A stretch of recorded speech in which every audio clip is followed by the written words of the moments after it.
Dear Earth. Hi, it's me, an indigo adult who was once a child. You may believe that the term indigo child was originally coined up for parents to describe children with autism or ADHD and make them feel empowered and special.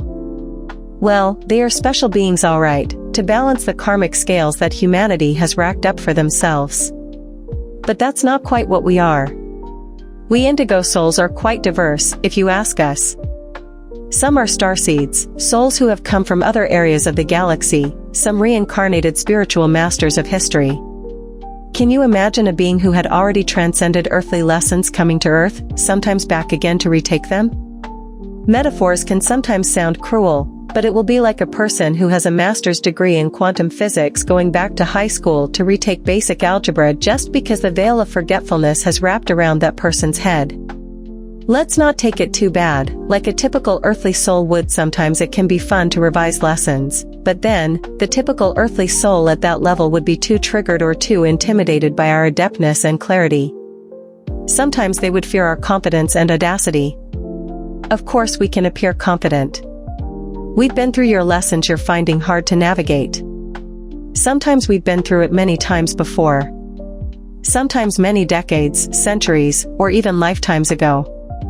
It can get frustrating when we see you stuck in a problem that to us looks simple to get out of. For example, why do you keep staying in a toxic environment when there's a healthy one just outside your door waiting for you to make a decision to jump ship? Why do you blindly follow authority when you have the capability to make better decisions? It is like lemmings hopping off a cliff to us. We don't know why you have ego and codependency issues that prevent you from making better, informed choices. You guys look stuck. On the other side of the coin, you don't know why we are so brutally honest and arrogant because of our clarity of analyzing situations. Our clarity may offend authority and feelings, but were they wrong? Honestly speaking? Blatant side-eye. You may ask, why do you think your point of view is so accurate? Well, we do make mistakes, of course. But we have very refined empathy and clear senses that will get to the root of the matter very fast, and that helps us get an efficient solution for the best outcome. It's like ChatGPT, but intuitive and spiritual. Sometimes we get pretty excited and satisfied when our clear senses are used in practical problem solving. You may call it having a different perspective of seeing a problem. We call it common sense. What are the clear senses? You may ask. There are 8 of them, per your psychic sources. Clairvoyance, receiving visions and images in your mind that may be of the future, precognition, the past, postcognition, or occurring in the now, remote viewing. Claircognizance, having an instant insight or download of information that needs no processing or interpretation. It's an accurate gut feeling. We can see it as having inner GPS while being in a foreign land so that you don't get lost unnecessarily and waste time. Clairaudience, when you can hear sounds, words or noises from the spiritual realm. Yes, some of us can hear voices. Whether that has been diagnosed as schizophrenia, we do not know. Maybe the voices that aren't accurate is a part of schizophrenia. Or a ghostly possession, we don't know. Just kidding. Clairsentience and clairempathy, when you can feel another person's thoughts and or emotions, regardless of time and space. I'm lumping them together because if you can perceive thoughts you can perceive their emotions too. And vice versa. They're just too entwined. And also, have you ever felt cold and had the chills when you walk into a space? That's also part of clairempathy. Except we can feel the whole gamut of emotions, pain, fear, elation, pride, when we tap into an object or place. This is why being in crowded places, especially in public transport, drain us so much. We perceive too many different thoughts and emotions at the same time, regardless of how well we can block them out. Most people who aren't indigos have a very pure energy signature of anxiety, pain, or angst that they emanate out, and if we aren't careful, it can be quite shocking if we get a slap of that energy. I'm not kidding when I say slap, it can be that alarming. We don't know why you guys are so aggressive with your energy. Who got into your hair? LOL. Yes, that is why sometimes we can get angsty or sad out of the blue. The emotion isn't ours, but we've picked it up along the way to meeting you. Hopefully we can sense it's not ours and get rid of it before we interact with you.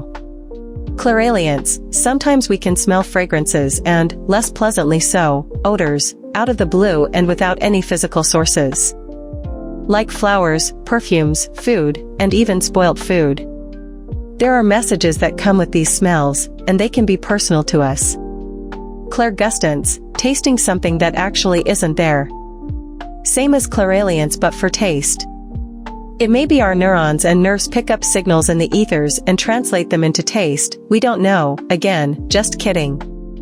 Last, clairtangency, or psychometry, where you can pick up information surrounding an object or person when you touch them.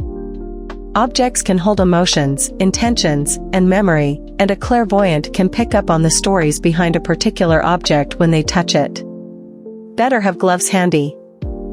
Not all indigos have these psychic powers and the list isn't exhaustive.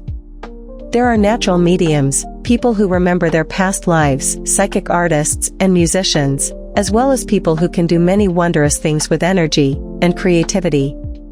There are too many spiritual skills and talents to mention here. What I hope that you, dear viewer, can take away is, you have these abilities too. It's just that we have them first. As I've said, we have already graduated from earthly lessons lifetimes ago. Some of us may also cave under the material pressures of life and revoke our spiritual. And that's perfectly okay. You can do the same, or do differently. And we hope you can do the greater, much improved thing. What I want to end my letter off with is this. We're here, and we walk among you, and we don't hate people who aren't spiritual, although you may be frustrating in extreme ego-fueled cases. Also, we aren't here to show that we are superior to you, we are here as wayshowers, that humans can have empathy and spiritual abilities. Everything in life is spiritual anyway. Even your material goods and ambitious corporate plans. We are here. We provide tangible demonstrations of the higher realms, and it's up to you if you want to join us. Yours sincerely, an indigo adult on Earth.